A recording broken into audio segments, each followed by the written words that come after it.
Les saluda César Mejía, director del Instituto de Investigación de la Escuela Profesional de Ciencias de la Comunicación. Aprovecho esta oportunidad para darles la bienvenida al primer webinar del ciclo Convivencia Saludable, organizado en esta oportunidad por la Oficina de Sostenibilidad y la Oficina de Seguimiento al Graduado, dos áreas que integran la Dirección de Educación Continua Internacional, Sostenibilidad y Seguimiento al Graduado de la Facultad de Ciencias de la Comunicación, Turismo y Psicología de la Universidad de San Martín de Porres, oficinas dirigidas por la doctora Mibel Sánchez. A continuación, iniciaremos el webinar El rol de los medios de comunicación para lograr una sociedad inclusiva. Por favor, les pedimos que durante el desarrollo de este webinar y sobre todo durante la intervención de los expositores, mantengan sus micrófonos y cámaras apagadas. Como el título hace mención, este webinar está alineado con el programa de sostenibilidad, convivencia saludable y también con dos objetivos de desarrollo sostenible, reducción de las desigualdades y educación de calidad.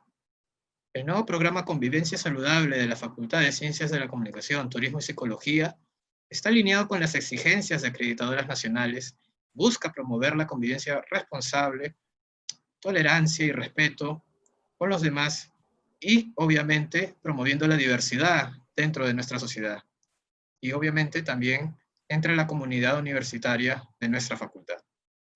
En esta oportunidad, vamos a analizar aspectos cruciales dentro de las sociedades contemporáneas, tales como la inclusión, diversidad y la representación dentro de los medios de comunicación. Reflexionando sobre el rol de dichos medios de comunicación en la lucha para la reducción de las desigualdades en nuestra sociedad. Con la finalidad de profundizar más al respecto, nos acompaña en esta tarde la licenciada Ana Lucía Mosquera, licenciada en Ciencias de la Comunicación por la Universidad de San Martín de Porres, doble máster en Estudios de América Latina y el Caribe y Artes Liberales por la Universidad del Sur de la Florida, especializada en Comunicación Estratégica en Derechos Humanos y Desarrollo Social. Es docente de la Escuela de Ciencias de la Comunicación de esta facultad, directora de Comunicaciones y Relaciones Públicas en la organización Macungu para el Desarrollo, que centra su trabajo en el reconocimiento y la revaloración de la cultura e identidad afroperuana. Tiene presencia activa en redes sociales, donde comparte opiniones y artículos sobre la reivindicación de derechos de afrodescendientes a nivel nacional y global. Del mismo modo, aprovechamos en saludar al profesor Mario Rodríguez Quesada, docente del área de Relaciones Públicas de la Escuela de Ciencias de la Comunicación de nuestra facultad.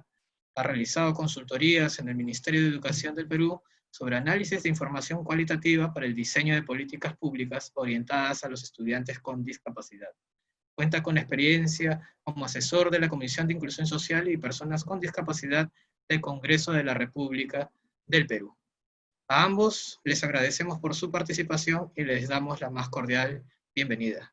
Buenas tardes nuevamente. A todos los que están conectados y nos siguen, les recuerdo que durante el desarrollo de las exposiciones ustedes podrán plantear preguntas a través del chat. Por favor, les pedimos que coloquen el nombre del expositor, sea la licenciada Ana Lucía Mosquera o el profesor Mario Rodríguez, a quien va dirigida la consulta. El presente webinar girará en torno a los siguientes bloques, que en total van a ser 4. El primero de ellos, medios de comunicación y sociedad. El segundo, nuevos retos de inclusión y resistencia al cambio. Número 3, rol de las organizaciones ante la discriminación. Y el cuarto y último bloque, compromiso de los comunicadores. Vamos a iniciar con el desarrollo del primer bloque, medios de comunicación y sociedad. Dentro de este bloque, y yo invito a los dos expositores, a reflexionar en torno a la siguiente interrogante. ¿Cuál es el poder o influencia que tienen los medios de comunicación sobre la imagen que tenemos de nuestra sociedad? Doy la palabra a continuación a la licenciada, al profesor Mario Rodríguez. ¿Qué tal? Buenas tardes. Muchas gracias a todos por estar aquí. Creo que vivimos un tiempo muy complejo, ¿no? Vivimos un tiempo en donde, en teoría, todos deberíamos ser amables los unos con los otros.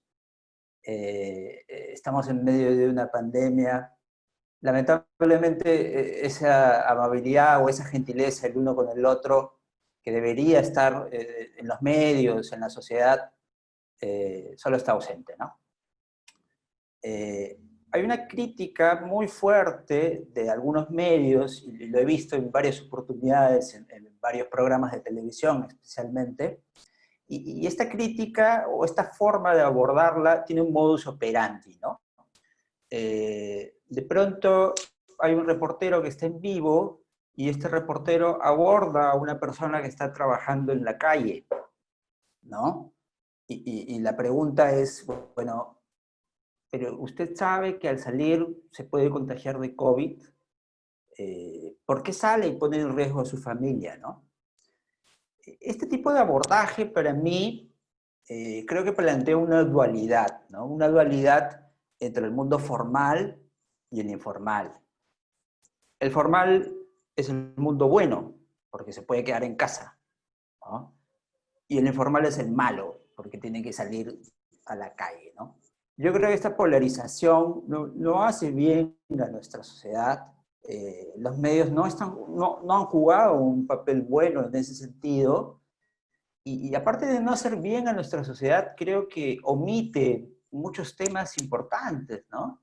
Debemos tener en cuenta como comunicadores o como peruanos, o debemos de saber que el 71% aproximadamente, según cifras de un artículo de la BBC, el 71% de la población económicamente activa del Perú es informal.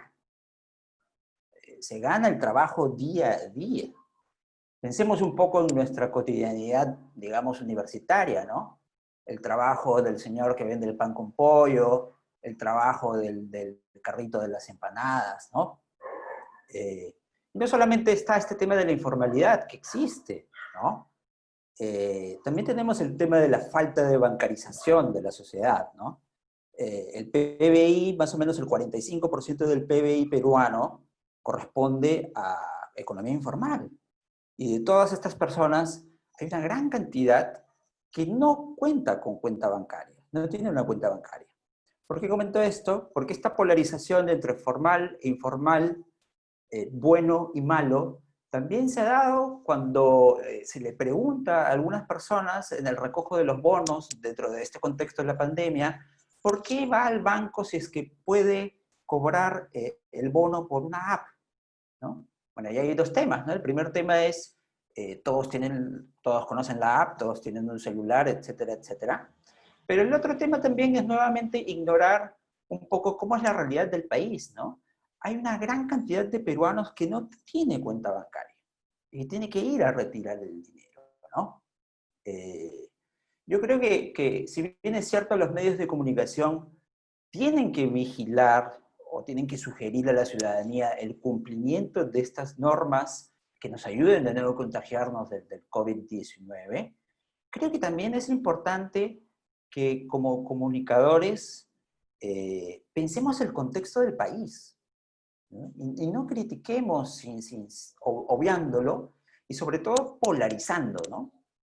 Yo soy bueno porque me quedo en mi casa, ¿no? Tú eres malo porque sales. Y nadie se pregunta por qué sales, ¿no? Eh, bueno, esa es una visión panorámica que tengo sobre este tema. Eh, Le doy el pase a Ana Lucía.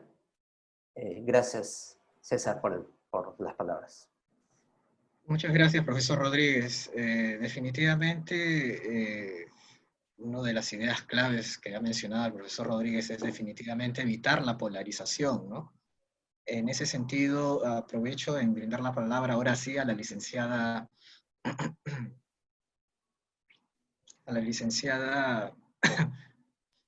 a fin de que precisamente complemente esta visión de este primer bloque. Por favor, licenciada Mosquera.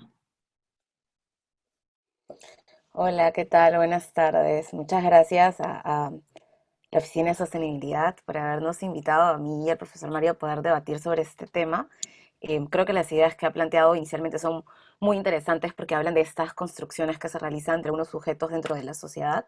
Y en ese sentido a mí me parecía importante para hacer un enlace en lo que decía el profesor y mi área de expertise hablar un poco de las representaciones, ¿no? De qué entendemos por representaciones y cómo se construyen esas representaciones desde los medios de comunicación y desde el ejercicio de las comunicaciones en otros ámbitos, ¿no?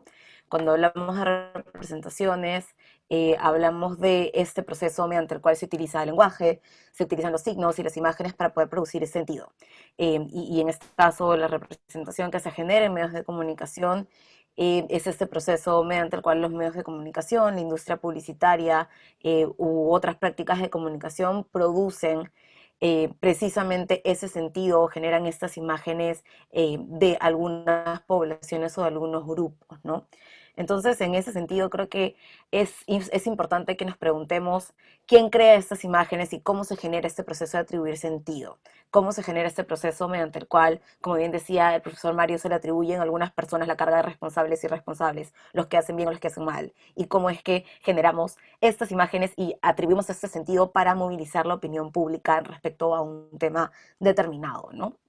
Eh, en ese sentido, creo que para mí es muy importante que revisemos siempre cuál es el rol de las comunicaciones, de los medios de comunicación, de otras industrias, eh, en nuestras propias maneras de percibir el mundo y las personas y cómo se van marcando estas imágenes que finalmente no solamente se quedan en los medios de comunicación, no solamente forman parte de la publicidad o de lo que se expone, sino que además afectan de manera bastante determinante la manera en la cual nosotros podemos percibir a los demás y nos podemos desarrollar o relacionar, perdón, con las demás personas, ¿no? Cómo estas imágenes se insertan como parte de nuestro propio conocimiento, como parte de nuestros propios sesgos inconscientes y que van a influir finalmente en la relación que podemos tener con los demás, la manera en que tratamos a los demás y también que pueden ser estos generadores de la polarización, que es precisamente de la que hablaba el profesor Mario, ¿no? Cómo creamos estas imágenes estandarizadas de algunas personas y cómo a través de los años estas imágenes se reproducen y se repiten perpetuando estereotipos, que es algo de lo que vamos a hablar luego, ¿no? Para hablar de representaciones, creo que Stuart Hall, que es un académico muy importante, habla mucho de cómo se construyen estas imágenes y cómo permanecen las imágenes, y además cuál es el resultado de tener imágenes casi iguales de grupos de personas, población indígena, población afrodescendiente, población que vive en ciertos espacios, como esta dualidad que se genera ahora mucho en la pandemia de ciudadanos y pobladores o vecinos y pobladores, y cómo estas ideas, el uso del lenguaje nuevamente, el uso de los signos, atribuyen una serie de características casi de manera inconsciente, ¿no? Cómo se aplican o se generan o activan estos sesgos inconscientes que tenemos, estas denominaciones y estas separaciones, ¿no? Y en ese sentido creo que siempre es importante mirar como comunicadores qué creamos, para qué creamos esto y también revisar nuestra propia práctica profesional para ver si a través de nuestras acciones reproducimos estas cargas positivas en algunos casos, pero mayormente negativas, que afectan en la percepción de grupos, población indígena, población afrodescendiente, mujeres, población LGTBI, población o personas con discapacidad u otros, que finalmente, como decía, movilizan la opinión pública y no nos ayudan a generar un espacio más inclusivo. Muchas gracias, licenciada Mosquera. Definitivamente hay unos aspectos que ya posteriormente, conforme vayamos avanzando en los bloques, vamos a poder profundizar, ¿no? Me quedo con la idea que ahora últimamente se ha estado difundiendo mucho acerca de Lima Metropolitana, Lima alrededores y Lima rural, ¿no? De ahí el término que has mencionado de vecinos y pobladores y los prejuicios y estereotipos que obviamente giran alrededor de esos términos. Muy bien, creo que ya en todo caso podemos ir pasando al segundo bloque, que es precisamente nuevos retos de inclusión y resistencia al cambio, que engloba dos interrogantes. La primera de ellas, ¿por qué es importante promover la inclusión de diversos grupos sociales en los mensajes y contenidos de los medios de comunicación? Yo creo que esa pregunta es importante porque generalmente los medios de comunicación y sus mensajes publicitarios, creo yo, a mi modesto entender, han sido bastante prejuiciosos, ¿no? O al menos décadas atrás, sobre todo, mostraban pues la imagen pues de una ciudadanía nórdica, ¿no? Que estaba ajena pues al- a los rasgos característicos pues que nos caracteriza como país, ¿no?, lleno de mestizaje y diversidad cultural. Y la segunda interrogante sería, en redes sociales se evidencia mucho el debate sobre el tema de la inclusión, porque este tema debería priorizarse en la agenda nacional. Y nuevamente, continuando con la secuencia, pues le doy la palabra a la licenciada Mosquera. Es una pregunta bastante compleja de resolver, creo, a la luz de los últimos debates de las últimas semanas, o los últimos meses, diría yo. Lo principal es que creo que efectivamente, como mencionaba el doctor Mejía, tenemos esta idea o hemos reproducido esta idea bastante sesgada y también bastante limitante de cómo es que deberíamos vernos o cómo deberían ser nuestros medios de comunicación o cómo deberíamos trabajar la comunicación a nivel de imágenes y nuevamente a nivel de representaciones. Durante muchos años, diría yo, hemos tratado de promover esta imagen bastante distante de el país tan diverso que tenemos, ¿no? Hace algunas semanas tuve un taller de trabajo con personas de la industria publicitaria y de hecho comentábamos un poco este tema de cuán diversos somos los peruanos y cuán diversa es la publicidad. Y hablábamos un poco del contraste entre las cifras de población que se ve como las personas que aparecen normalmente en publicidad en contraste con la cifra real de las personas que se identifican como blancas o que se identifican como de ascendencia europea. Y una de las citas que más resalto, una de las cosas que más me impactó de los comentarios de estos publicistas, de estas publicistas, era este tema de la población que se identifica como europea o blanca es el 6% de la población nacional y es el 98-99% de la industria publicitaria, ¿no? Entonces hay una sobrerepresentación ahí y esta creación o este intento de creación de una fantasía o de una cuestión aspiracional que realmente no termina, digamos, teniendo muchísimo sentido si reconocemos que es bastante poco probable que realmente podamos cambiar nuestra identidad, el color de nuestra piel para adjudicarnos o podernos adscribir adentro a un ideal de belleza o de éxito, ¿no?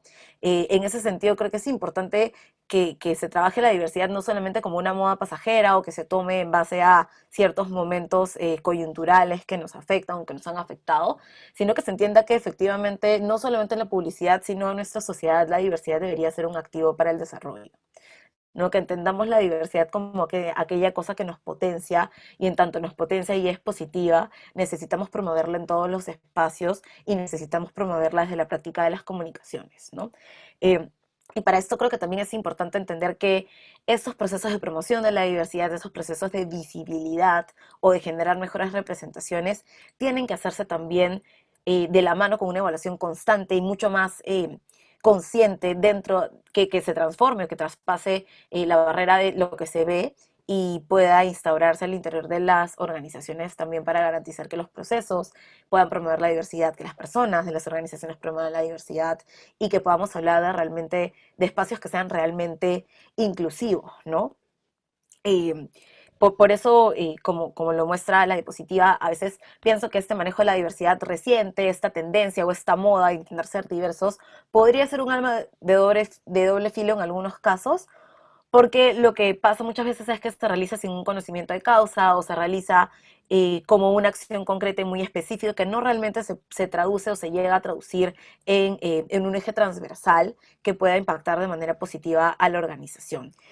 Y además también creo que este poco debate que tenemos sobre los temas de diversidad genera estas controversias tan complicadas, tan complejas como las que tuvimos hace algunas semanas con el cambio de nombre, por ejemplo, de la marca Negrita, que fue toda una controversia bastante interesante, como con algunos otros casos que también han impactado el mundo de la publicidad y el mundo de los medios de comunicación y que nos dejan un montón de retos pendientes porque lo que nos proponen es no simplemente que se generen cambios, sino que estos cambios vengan acompañados de procesos de reflexión. Más allá de que se cambien marcas, más allá de que se quiten o se pongan logotipos, creo que hay que tener procesos de reflexión conscientes dentro de las organizaciones sobre estas imágenes, sobre lo importante de poder promover de la diversidad y de estereotipos, porque finalmente son como estas pequeñas maneras de manifestar el machismo, la homofobia, el racismo, el capacitismo,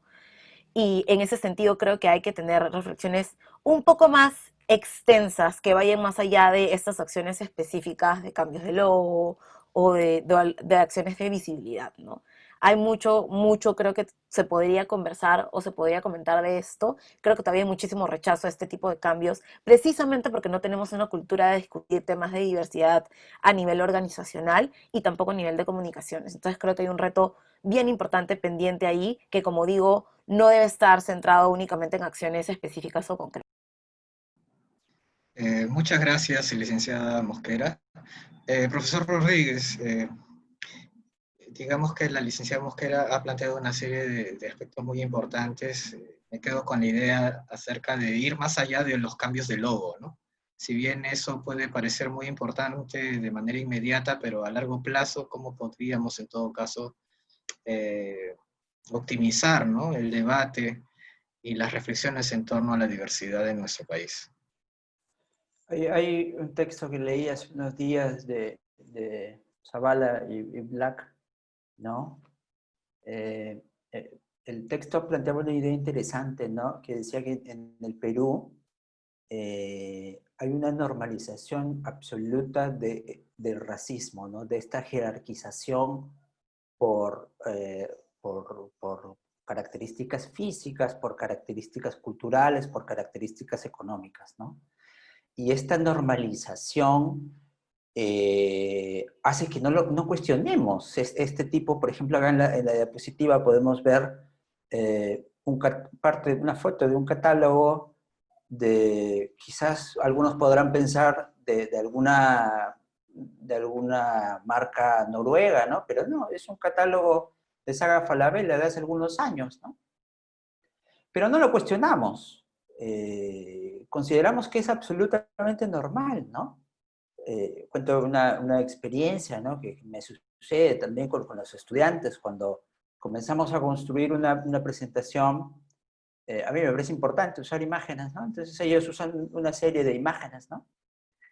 Y cuando ellos usan las imágenes, yo me doy cuenta que la mayoría de esas imágenes muestran a personas de este tipo, de los países nórdicos, con otro tipo de características completamente diferentes a las de nosotros, ¿no?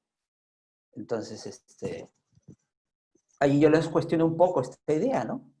Por qué eligen este tipo de imágenes que son tan ajenas a nosotros, ¿no? Y lo que yo creo que es importante, todo lo que mencionaba Ana Lucía, es importante cuestionarnos mucha de nuestra educación que hemos tenido. Y la educación no solamente tiene que ver con el tema universitario y colegio, ¿no? Tiene que ver con los amigos, tiene que ver con los padres, tiene que ver con la familia, tiene que ver con el enamorado o la enamorada, ¿no? Hemos normalizado muchas bromas, hemos normalizado muchos apodos. Y creo que en el 2020 ya es momento de cuestionarlos, ¿no? Esa sería un poco mi reflexión. Profesor Rodríguez, muchas gracias por su participación. Definitivamente hay estos micro prejuicios, ¿no?, cotidianos, diarios, que a veces lo solemos interpretar como algo pues amical, como algo pues pasajero, por ahí los motes que entre comillas se utilizan entre comillas de cariño, ¿no? Pero a la larga estamos pues normalizando precisamente este tipo de prejuicios, ¿no? Y obviamente en otros contextos obviamente se trata en todo caso de combatir, ¿no? Y como menciona el profesor Rodríguez, ya eso también tiene mucho que ver en la labor de las familias, ¿no?, a la hora de formar, ¿no?, a las nuevas generaciones y evitando, obviamente, la reproducción de este tipo de estereotipos y prejuicios. Perdón, quisiera hacer un comentario. Más allá de las familias, que estoy de acuerdo con lo que menciona el doctor César, yo creo que cada uno tiene que hacerse responsable de eso, ¿no? O sea, no porque la familia lo haga, ¿no? Yo también lo voy a hacer, ¿no? Creo que cada uno tiene que tomar la responsabilidad de decir, oye, mira, yo he crecido en este contexto en donde hacen este tipo de bromas, pero de repente no está bien, ¿no? Creo que eso es importante. Yo quiero decir algo también ahí, para continuar con lo que decía el profesor Mario. que me parece bien importante porque creo que también tiene que ver con estos debates de los ambientes en los que hemos crecido y los problemas que entendemos como problemas sistémicos, ¿no? Hablamos del racismo, del machismo, de algunos otros tipos de discriminación como problemas estructurales que afectan a la sociedad en su conjunto. Y creo que es importante que se entiendan así, pero como bien decía el profesor Mario, eso no significa que tengamos que deslindarnos de nuestra propia responsabilidad individual.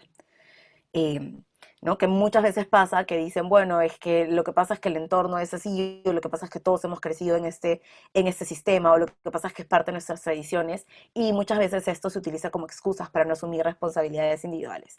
Yo creo que si en verdad estamos intentando ser agentes de cambio, sí, obviamente hay que reconocer que esto forma parte de un problema más grande que nosotros mismos, pero también reconocer que nosotros y nosotras tenemos parte importante y tenemos una responsabilidad en la reproducción del racismo, del machismo, del capacitismo, con nuestras acciones y también con nuestra inacción muchas veces. Creo que eso es algo importante para...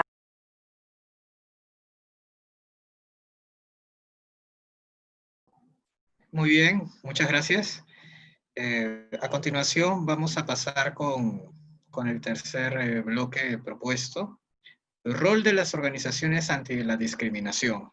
Eh, Dentro de este bloque vamos a precisamente abordar estas dos interrogantes que les voy a leer a continuación. La primera de ellas, ¿qué posición deberían tomar las organizaciones frente a los casos de discriminación puntualmente, ¿no? Entre su personal o de su personal hacia diversos grupos sociales, ¿no? Porque no solamente se tiene que ver de manera interna, sino también externa, ¿no? Y por otro lado, ¿qué cambios deben promoverse desde las organizaciones y los consumidores para lograr una sociedad más inclusiva? Eh, Doy la palabra al profesor Rodríguez.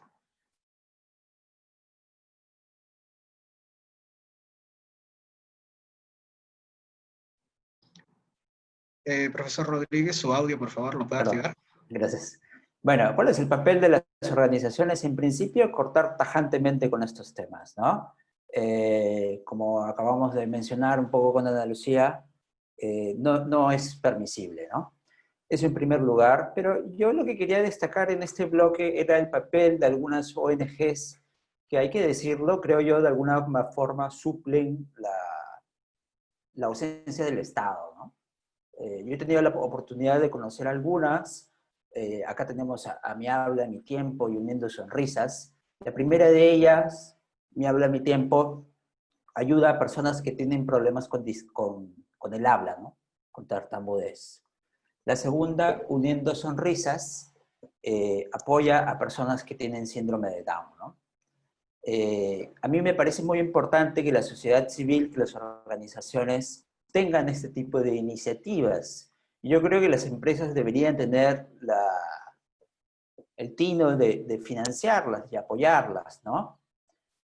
Ahora, yo creo también que nosotros como comunicadores y la sociedad en general debe tener un nuevo concepto de lo que es la inclusión social, ¿no? De las personas con discapacidad. No podemos entenderla como una serie de programas aislados que ayudan en temas puntuales, ¿no? Debemos entenderla como un mejoramiento de la vida en general, ¿no? De la calidad de vida. En ese sentido, yo creo que deberíamos enfocarnos en el tema educativo, en el tema de vivienda y en el tema de salud, ¿no? Comprender el bienestar de una persona como algo multidimensional. Y creo que eso debe ser apoyado también por los medios, ¿no? Los medios, bueno, sabemos en la coyuntura que estamos, pero sí deberían tener una mayor preocupación por generar un entorno que sea inclusivo con personas que tienen el mismo derecho, ¿no? Tienen el mismo derecho de todos nosotros. Eso es algo que no queda claro, ¿no? En ocasiones, yo he tenido la oportunidad de trabajar en el tema y en ocasiones se cree que se les está haciendo un favor, ¿no? Tanto los medios de comunicación como algunas instancias del Estado, ¿no? Pero eso no es así. Simplemente lo que hacen la sociedad civil, hace el gobierno y hacen las ONGs, es tratar de brindarle a estas personas las mismas posibilidades que tenemos todos los que estamos acá. Porque eso hay que tenerlo claro, todos tenemos los mismos derechos, o todos deberíamos tenerlos, ¿no? Yo creo que la frase sería mejor, ¿no? Todos deberíamos tenerlos, porque lamentablemente, hay que decirlo, eso hasta el momento no es así, ¿no? Bien, le doy el pase a Ana Lucía. Gracias. Muchas gracias, profesor Rodríguez. Definitivamente, pues hay una serie de pendientes, ¿no? Metas pendientes de las organizaciones ante esta problemática de la inclusión social.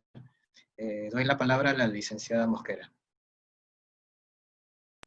Gracias. Eh,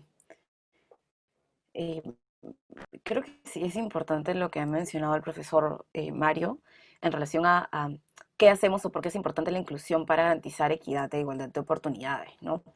Es evidente que en nuestra sociedad, como muchas otras, pero específicamente en nuestra sociedad, es una sociedad bastante desigual, donde muchísimas cosas, muchos factores impiden el libre desarrollo de la ciudadanía o el libre ejercicio de la ciudadanía de muchas personas. Y en ese sentido creo que la diversidad y la promoción positiva de la diversidad también es un reto constante, y la inclusión es muy necesaria para poder garantizar un mejor acceso a servicios básicos, un mejor acceso a oportunidades y también un ejercicio mucho más efectivo de la ciudadanía, sin importar todos estos factores de diferenciación que se generan ahora, ¿no? En relación a cómo abordar casos de discriminación, creo que muy pocas organizaciones tienen protocolos para poder ver estos temas. Sé que se ha avanzado mucho en materia de violencia de género, violencia sexual, comités específicos para ver temas de discriminación de género específicamente, pero hay muchas otras cosas que quedan pendientes y sí creo que es un reto muy grande a nivel organizacional el establecimiento de protocolos para tratar casos de discriminación de todo tipo. Y también creo que hasta ahora no hay como una lectura mucho más consciente de cómo se debe actuar o cómo se debe proceder cuando se generan casos de discriminación que implican a las organizaciones en cuanto a comunicación externa, ¿no? Lo que hemos visto hasta ahora, salvo pensaría yo un par de excepciones, es un muy mal manejo comunicacional de crisis que se generan por temas de discriminación, discriminación racial, discriminación de género u otro tipo de discriminación en los que las organizaciones no asumen esto con la seriedad respectiva y no toman acciones concretas realmente que puedan ayudarles a comunicar de manera eficaz, eficiente y además a asumir errores, ¿no? Yo normalmente cuando veo estos casos me sorprende mucho que hasta ahora sigamos repitiendo estas acciones que no contribuyen realmente a mejorar estas situaciones de crisis, y creo que es importante que las organizaciones asuman sus errores y puedan tomar esos errores no solamente para, digamos, pedir disculpas o proponer alguna oportunidad de mejora, sino que realmente traduzcan estas disculpas o estas promesas de mejoría en acciones que puedan impactar de verdad a sus entornos, ¿no? Como había dicho hace un ratito, creo que es bien importante que la diversidad o la promoción de la diversidad y la no discriminación se trabajen como ejes transversales a las organizaciones, que no estén nada más o que no sean visibilizadas a través de la publicidad o a través de acciones puntuales, concretas y bastante efímeras, diría yo, sino que realmente puedan tener prácticas dentro de las organizaciones que generen comités, que generen propuestas, que generen acciones y que generen capacitaciones también, no solamente para los altos mandos, sino para todas las personas de las organizaciones, ¿no? Acá en el Perú no se ha hecho mucho, sé que se están intentando hacer algunos proyectos de entrenamientos de diversidad, algunas capacitaciones dentro de los que yo también he formado parte hace algunas semanas, pero creo que todavía necesitamos poder poner en práctica todas estas cosas que se predican ahora, ¿no? Como yo he visto cómo muchas organizaciones básicamente se han sumado a esta ola de activismos de redes sociales antirracista que se ha hecho a raíz de lo que estaba pasando en Estados Unidos. Pero creo que, como decía hace un ratito, esto no deja de ser una acción superficial, ¿no? Que no se traduce realmente o que no impacta realmente el interior de las organizaciones. Y creo que hacia eso deberíamos caminar. Creo que se debería caminar hacia la promoción de una diversidad real al interior de las organizaciones y al interior de sus acciones también, no solamente comunicacionales, ¿no? Y creo que estas crisis o estos casos emblemáticos, tristemente emblemáticos, nos tienen que ayudar para que se conviertan en oportunidades que nos ayudan a reflexionar y analizar estas acciones de manera seria.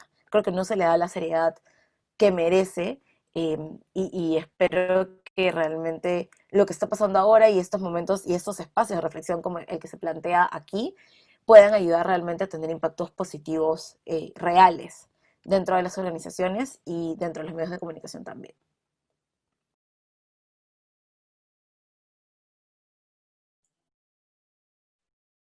Licenciada Mosquera, muchas gracias por su intervención. Definitivamente ya somos conscientes de la proliferación, llamémoslo así, de estos proyectos de diversidad, de espacios de reflexión, pero definitivamente falta, ¿no? Hay un déficit del impacto real de estos proyectos. Obviamente muchos dirán y esgrimirán pues los argumentos que, bueno, por este contexto de pandemia es un poco difícil hacer trabajo de campo, ¿no? Pero obviamente estos últimos meses también ha traído a colación una serie de casos, ¿no? Muy graves de violencia, de género, etcétera. Entonces, eso también ha agravado más la situación, ¿no? En esta problemática. Muy bien, estamos ya transcurriendo y pasando al último bloque, al cuarto y último bloque, que es una reflexión final, en realidad compromiso de los comunicadores, y que encierra definitivamente una gran interrogante, ¿no? ¿Qué competencias debemos fomentar en los futuros profesionales de comunicaciones para que puedan combatir esta problemática desde su quehacer profesional? No sé si el profesor Rodríguez desea comenzar. Sí, yo creo que lo primero que debemos fomentar en los colegas o en los estudiantes es la lectura de diversos textos sobre la temática de la discriminación, ¿no? Es cierto lo que hemos estado conversando aquí, ¿no? Hay una estructura machista, hay una estructura racista que está sobre nosotros y que hemos convivido con ella, ¿no? Eso hay que aceptarlo. La única forma, o una de las únicas formas con las cuales nosotros podemos mejorar, no solamente como profesionales, sino como personas, es leyendo. Hay que leer textos sobre racismo, hay que leer textos sobre discriminación, hay que ver material audiovisual. Es muy importante eso, más aún para los futuros comunicadores, ¿no? Y hay que ser conscientes de este tema, de este racismo, que es una jerarquización por rasgos físicos, económicos y culturales, ¿no? Porque si somos conscientes podemos corregirlo. Si no, va a ser difícil, ¿no? Entonces, mi consejo es que lean sobre discriminación y que estén abiertos a cambiar muchas bromas, muchas cosas que se hacen, ¿no? El burlarse, el usar bromas homofóbicas, o ese tipo de cosas que tan normalizadas hemos tenido por años, ¿no? No, que yo soy así, o que el barrio es así, o que yo he crecido así. Seguramente ha sido así, ¿no? Pero hay que abrir un poco la mente y hay que ser un poco más flexibles y permeables y receptivos al cambio, ¿no? Ese sería un poco mi consejo. Muchas gracias, profesor Rodríguez. Licenciada Mosquera. Sí, yo estoy totalmente de acuerdo con el profesor Rodríguez.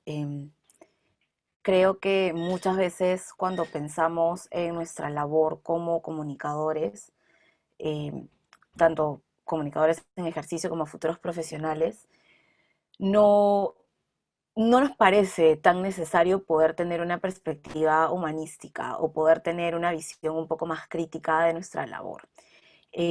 Siempre cuando estamos en la facultad o estamos estudiando para convertirnos en comunicadores, se nos informa realmente que sí tenemos una gran responsabilidad, que movilizamos opinión, que creamos experiencias, que diseñamos estrategias comunicacionales y que son realmente de relevancia.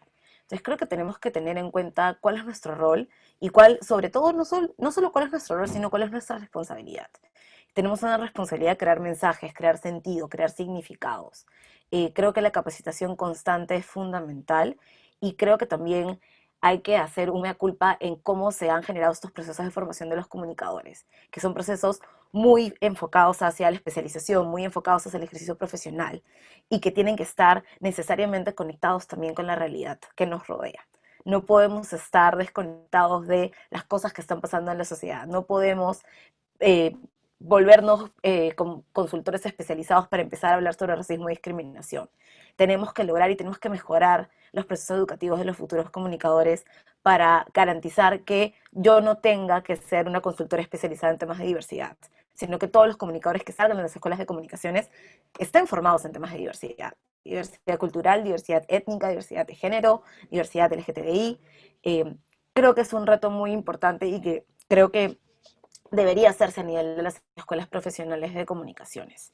Y en ese sentido, digamos, los que ya estamos aquí, los que salimos así, los que no tuvimos de repente estas herramientas para poder tener una mirada más crítica, tenemos que reinvitarnos a pensar y a tener procesos de reflexión, procesos de capacitación y de sensibilización. La lectura es fundamental, ver cómo se están trabajando los temas también en otros espacios es fundamental. Yo sé que la PRCA estadounidense está metiéndole mucho a este tema de trabajo con temas de diversidad, entonces creo que hay un reto en repensarnos, en recapacitarnos y sobre todo recordarnos que de verdad tenemos una responsabilidad y que nuestra labor, nuestra profesión está al servicio de la sociedad y no al revés. Y en ese sentido es fundamental que podamos tener conciencia de lo que está pasando para intentar generar cambios. Muchas gracias, licenciada Mosquera. Eh, Me toca ahora a mí definitivamente hacer una síntesis de las ideas más importantes y constantes que han surgido a lo largo de esta conversación que hemos tenido. Comenzando con el profesor Rodríguez, ¿no? Me he quedado con esta frase muy importante, ¿no? Sobre todo en este contexto especial, evitar la polarización, ¿no? Existe pues definitivamente esta tendencia a la confrontación ciega, ¿no? Sin querer tender puentes de comprensión, intercambio de experiencias y sobre todo pues la integración, porque si uno obviamente está pues abocado pues a el conflicto constante, pues no va a haber ninguna posibilidad de integración. Y definitivamente esto también nos va a ayudar a combatir estos constructos negativos, ¿no? Como proyecto país, ya pensando en el futuro, definitivamente. Eh, Aún continuamos con esta idea de Basadre, ¿no? Perú es un problema y también una posibilidad, ¿no? Pero también no hay que caer en el pesimismo, ¿no? El propio Basadre decía, Perú es una terca puesta por el sí, pese a todos los problemas que nos circundan, ¿no? Definitivamente. Eh,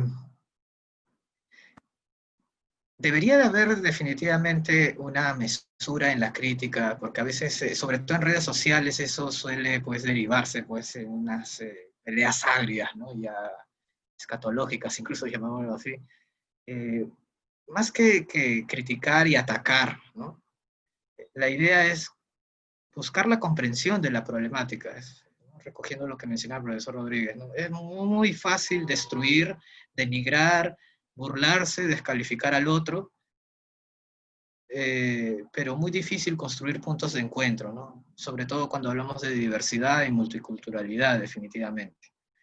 Eh, no hay duda de que el racismo sea normalizado, ¿no? Sea por los aspectos físicos, pero también aspectos económicos, ¿no?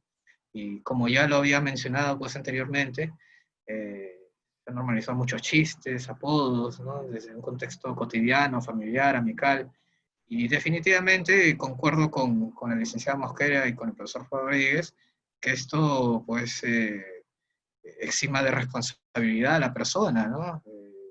Definitivamente cada persona individualmente tiene que ser consciente de esta situación y definitivamente tiene que buscar, ¿no?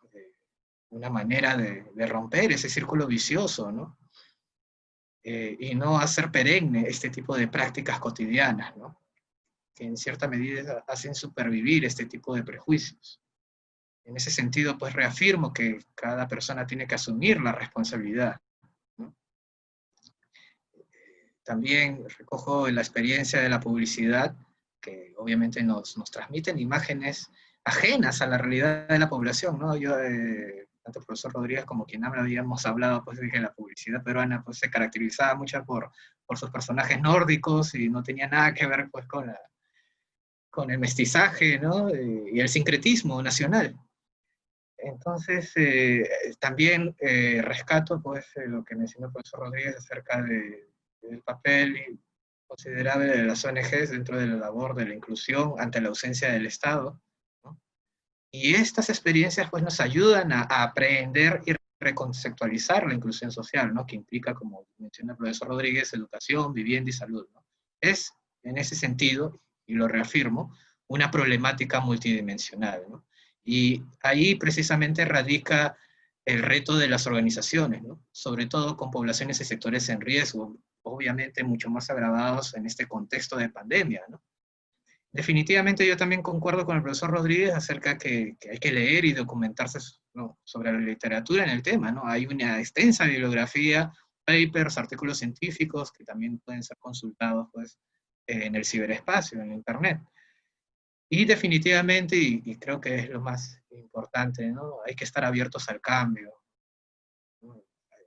Como una manera pues, de ponerse al frente de estas costumbres y tradiciones que muchas veces pues, no son muy positivas, ¿no? Hay que romper, como mencionaba, ese círculo vicioso, ¿no? Superar ese círculo vicioso y ser más flexibles y tener una visión más cosmopolita, ¿no? Más integrado pues, a lo que se está experimentando en otros contextos, ¿no? Pasando a lo que ha mencionado la licenciada Mosquera, claro, queda ese interrogante, ¿no? ¿Por qué aparecen y por qué permanecen estas imágenes y estas representaciones, ¿no? ¿Y por qué estas imágenes y representaciones perpetúan estos estereotipos a lo largo del tiempo? Eso es lo que preocupa bastante. Porque pese a las críticas, a las campañas de valores, etcétera, a la presión social, ¿no? Igual perdura inconscientemente, lo vemos en los programas cómicos, en lo que se publican en las redes sociales, a veces de manera impune, ¿no? De manera anónima, y hay gente que, claro, públicamente pues lo rechaza, pero a nivel, como mencionaba, ¿no? Cotidiano, familiar, pues les da risa o lo aceptan, ¿no? Eh, definitivamente, como ya mencionaba en el caso del profesor Rodríguez, pues la licenciada Mosquera también menciona, ¿no? ¿Quiénes son los buenos y quiénes son los malos aquí? En realidad, más que fomentar una dicotomía o extremos, tenemos que encontrar, creo yo, un punto de convivencia, ¿no? De tolerancia, ¿no? Ya habíamos hablado de este tema de vecinos y pobladores, ¿no? De quienes viven cerca, quienes viven lejos, ¿no? O excluidos, ¿no? De este centro, llamémoslo así. Entonces, eso es fundamental, ¿no? Porque quizá al comienzo, cuando surgió este tema hace semanas, pues era algo, digamos, anecdótico, ¿no? Pero obviamente ha dado pie a una serie de reflexiones muy importantes y eso también lo rescato, ¿no? Eh, el uso de los signos también es algo muy preocupante, sobre todo dentro de los medios de comunicación, ¿no? Y es por eso que la licenciada Mosquera hablaba de la importancia de promover la diversidad, ¿no? En todos los canales posibles, ¿no? Y aumentar la visibilidad de estos sectores. Eh, en ese sentido, pues hay que estar revisando y evaluando los contenidos, ¿no? De una manera responsable. No se habla aquí de censurar ni nada, sino simplemente, obviamente, ver, ¿no? Definitivamente qué es lo que se está haciendo y no ser indiferentes, porque lo peor de todo de esta problemática es la indiferencia, porque al ser indiferentes, pues estamos permitiendo, ¿no? Estamos siendo condescendientes frente a estos contenidos. También la licenciada Mosquera subrayó la labor y el papel de las organizaciones, ¿no? Para fortalecer estos espacios inclusivos, ¿no? Se habló del caso de la marca Negrita, pero obviamente hay una serie de retos pendientes, ¿no?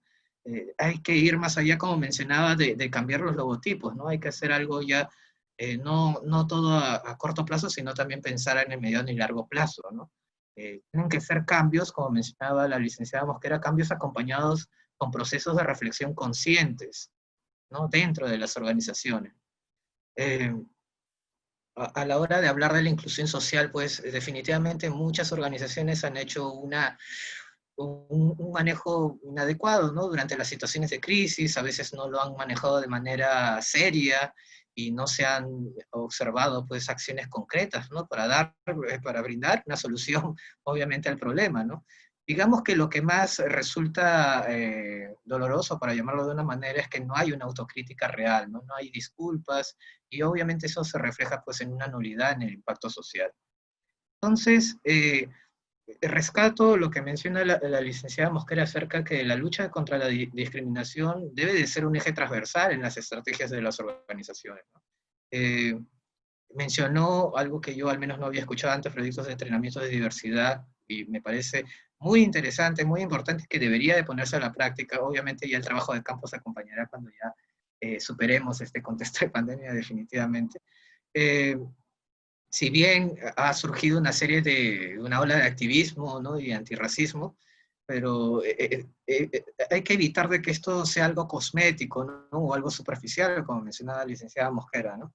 Definitivamente esto va a resultar mucho más importante mientras más se promocione, ¿no? Una diversidad real, sobre todo dentro de las organizaciones, ¿no? Eso nos va a brindar obviamente oportunidades para reflexionar de una manera seria y responsable, ¿no? Con un impacto real, ¿no? De esa manera podemos crear significados, ¿no? Y ya para ya cerrar este apartado de conclusiones, pues dejo con estas reflexiones muy importantes de la licenciada Mosquera. Hay que ser autocríticos, ¿no? Con la formación de los comunicadores. Y los comunicadores no podemos estar desconectados ante la realidad que nos rodea, ¿no? Y definitivamente concuerdo también que los estudiantes deben de estar formados, ¿no? Para entender y comprender estos casos de diversidad, ¿no? Y definitivamente se va a requerir pues, procesos de capacitación y sensibilización, ¿no? En ese sentido, concuerdo de que hay que repensar, ¿no? Y capacitarnos al respecto, ¿no? Y estar al servicio de la sociedad, ¿no? No al revés. No sé si algunos de los expositores desean agregar algunos aspectos antes de pasar al bloque de preguntas.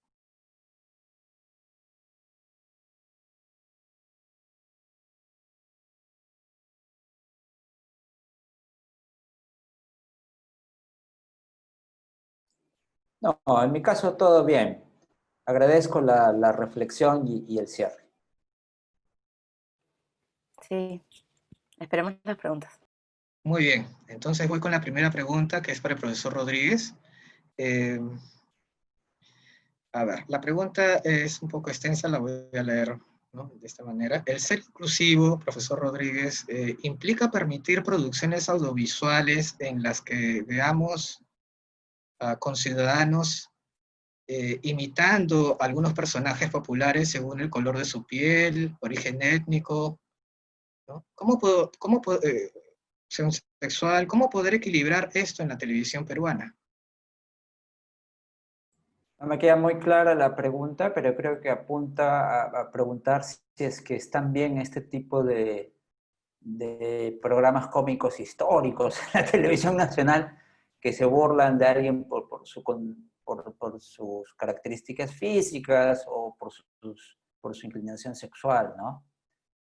Bueno, a mí me parece que este tipo de programas, pues, a ver, ya pertenece pues a la década de los 80. Pues. A estas alturas, en el 2020, la televisión peruana debería ser capaz de ofrecer otro tipo de alternativa, ¿no? Ahora las cosas han cambiado mucho, ¿no? Todos tenemos acceso a Netflix, tenemos acceso a Amazon Prime, tenemos acceso a HBO, ¿no?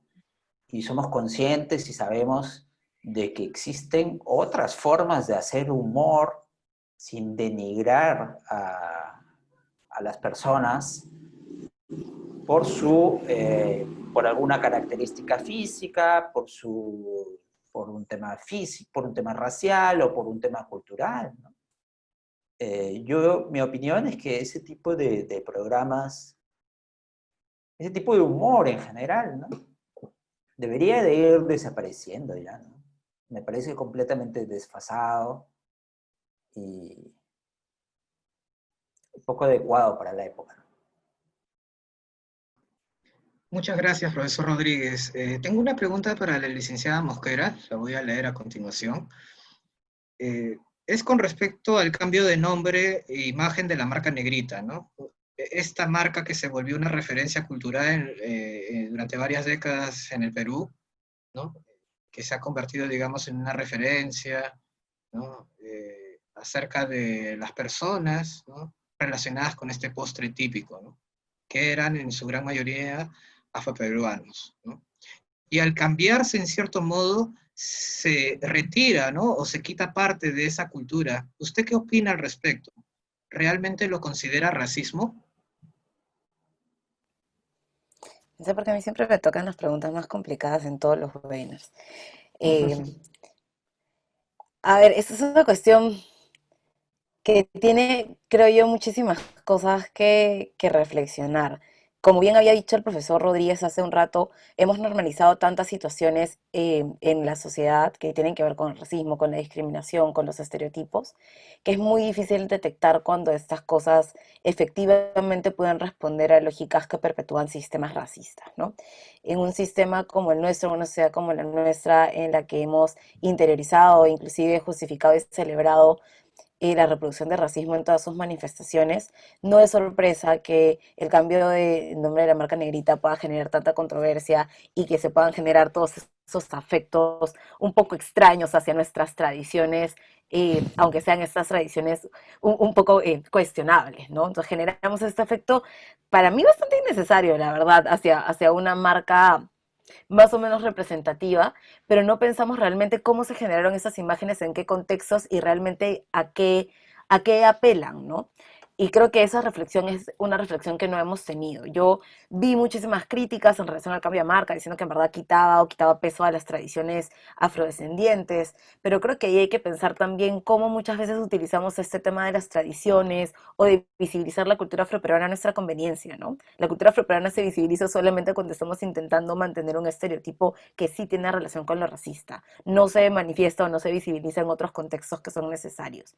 Y ahí nuevamente entramos en esta trampa bien perversa de comodificar o mercantilizar con estos elementos culturales solamente cuando los necesitamos y luego desecharlos, ¿no? Eh, Creo que hay que tener una reflexión un poco más consciente de efectivamente qué implica esto y cómo esta imagen ha reproducido un estándar de casi de encasillamiento en relación a qué lugares son aquellos lugares que deben ocupar las mujeres afrodescendientes, qué lugares son aquellos lugares que les corresponden, o qué imágenes son aquellas que se reproducen únicamente sobre estas mujeres y por qué es problemático, ¿no? Creo que hacia ahí debe ir la discusión y también hacia cuestionarnos cómo muchas cosas que son aparentemente tradicionales o culturales realmente sí responden y reproducen estas lógicas racistas que nos hacen mucho daño. Muchas gracias, licenciada Mojera. Tengo una pregunta para el profesor Rodríguez.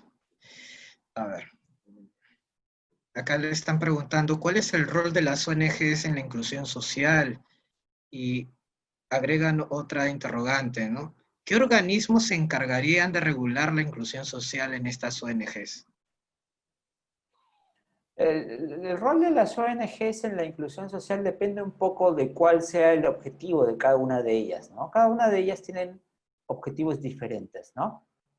Por ejemplo, la que he mostrado Mi Habla, Mi Tiempo tiene como centro el tratar de ayudar a las personas que tienen dificultades para el habla, ¿no? La tartamudez es un problema. Es un problema que existe, es un problema que genera discriminación, es un problema que genera burla, es un problema que genera dificultades para encontrar trabajo, ¿no? Entonces, por ejemplo, Mi Habla, Mi Tiempo, lo que hace es tratar de ayudar a estas personas respecto a esta problemática, ¿no? En el caso, por ejemplo, de Uniendo Sonrisas lo que trata de hacer es talleres, ayuda psicológica o educativa para personas que tienen síndrome de Down, ¿no? Otro caso de otra ONG que conozco es América Solidaria, ¿no? América Solidaria es una institución que lo que trata es trata de brindar posibilidades educativas a niños peruanos que no tienen la facilidad de estudiar, ¿no? A veces nosotros tomamos como normales o comunes ciertas cosas, ¿no? Ir al colegio, comprarse un sándwich, ¿no? Eso para nosotros puede ser normal, ¿no? Pero nos olvidamos que hay otras partes, que hay otros ciudadanos, hay otros peruanos que para ellos ese tipo de cosas son casi inalcanzables, ¿no? Entonces, América Solidaria trata de ayudar a estos peruanos, a estos niños peruanos que no tienen la posibilidad de tener una educación, ¿no? Entonces, el rol de las ONGs, como lo dije en su momento, es tratar de suplir de alguna forma la ausencia del Estado en diversos sectores, ¿no? Pero como menciono, cada una de ellas tiene diferentes temáticas o diferentes públicos objetivos, ¿no?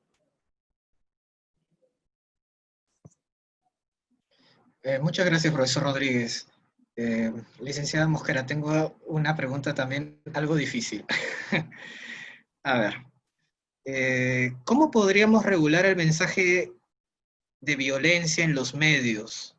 Estamos ante una carnavalización de la violencia. ¿Hasta cuándo seguiremos soportando el hecho de ver la canibalización de todos nuestros defectos a través de los medios de comunicación?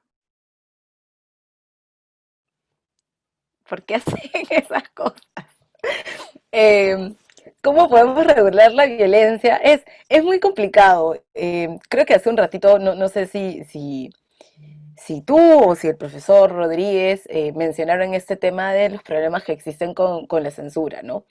Lo primero que se promueve siempre es la autorregulación, desafortunadamente, y creo que es importante que lo reconozcamos, la autorregulación en el Perú no funciona, los medios no se pueden regular a sí mismos, y por eso tenemos tantas controversias, por eso tenemos el estallido de la violencia, como decían, esta folclorización o esta eh, comercialización con la violencia, porque los medios no son capaces de regularse a sí mismos. Hay algunas instancias que están intentando pues manejar este tema de los contenidos de los medios, pero es bastante poco eficaz, ¿no? Desafortunadamente, y creo que es una crítica que he venido escuchando desde que yo era estudiante, bueno, no fue hace mucho, pero igual es una crítica que vengo escuchando hace tiempo, que es este tema que los medios ya dejaron de tener este rol de ser medios y se convierten en empresas. En tanto se convierten en empresas, hacen aquello que les sea más rentable, aquello que les sea más factible de generar ingresos, aquello que pueda potenciarles como empresas que son. Entonces, esta desnaturalización de los medios de comunicación, como precisamente como dice su nombre, como medios de información, de comunicación, de educación, con estos propósitos claves que se concibieron al inicio en la creación de los mismos, se ha desnaturalizado totalmente, ¿no? No tenemos los medios que deberíamos tener, precisamente porque ahora se habla de aquello que es rentable, ¿no? Y en tanto es rentable, no hay pues esta idea, es una idea que yo planteé hace un montón de tiempo cuando estaba intentando hacer mi tesis de relaciones públicas, esta idea de responsabilidad social de los medios de comunicación, que es algo de lo que nunca se habla. Pero no hay esta idea de, digamos, medios de comunicación como empresas socialmente responsables. Y creo que eso tiene que ver un poco con este tema de la violencia, el estallido de la violencia y la manera tan brutal en la cual se puede reproducir la violencia en los medios de comunicación. La solución, honestamente, no la tengo, digamos, clara, porque entiendo que las instancias de control no funcionan tampoco. Eh, y que tenemos un problema bien complicado con la censura, que tiene que ver también con las consecuencias de la dictadura, que nos hace también tener como, o a tratar con pincitas este tema de la regulación y de las sanciones, ¿no? Eh, creo sí fielmente en que deben haber sanciones para estos contenidos. Creo que existen instancias como el Tribunal de Ética de Medios de Comunicación que debería operar de manera más eficiente también. Y que esto no solamente debería tener un carácter de sanción, sino también un carácter preventivo para evitar lo que mencionaban en el comentario, ¿no?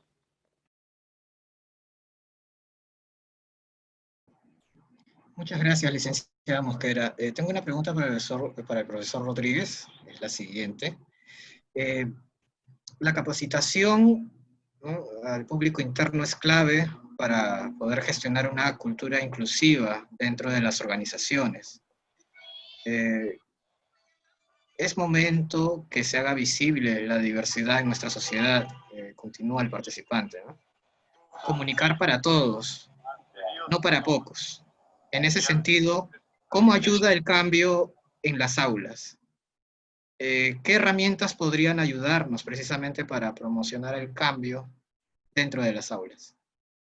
Bien, me parece que se está refiriendo un poco a recursos, ¿no?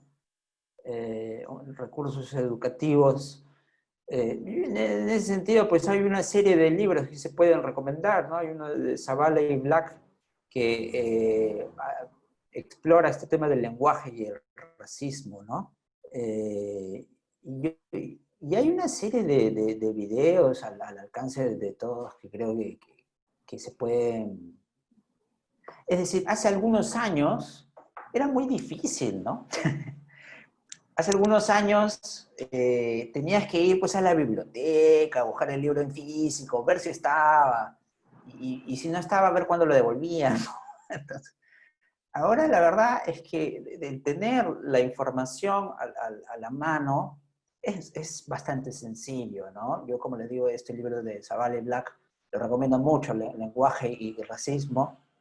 Eh, y luego, bueno, habría que buscar un poco en una cantidad de plataformas que es enorme, ¿no?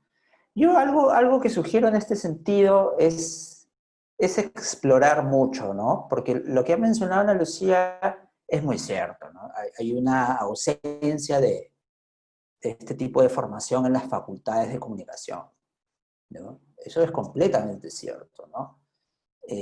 Pero yo creo que al estar en el 2020 y al tener todos estos recursos a la mano, estamos en capacidad de poder aprender de forma como un autoaprendizaje todos estos temas que quizás no han sido desarrollados mucho en nuestras facultades, ¿no? Eh, y para eso tenemos un poco la internet, ¿no?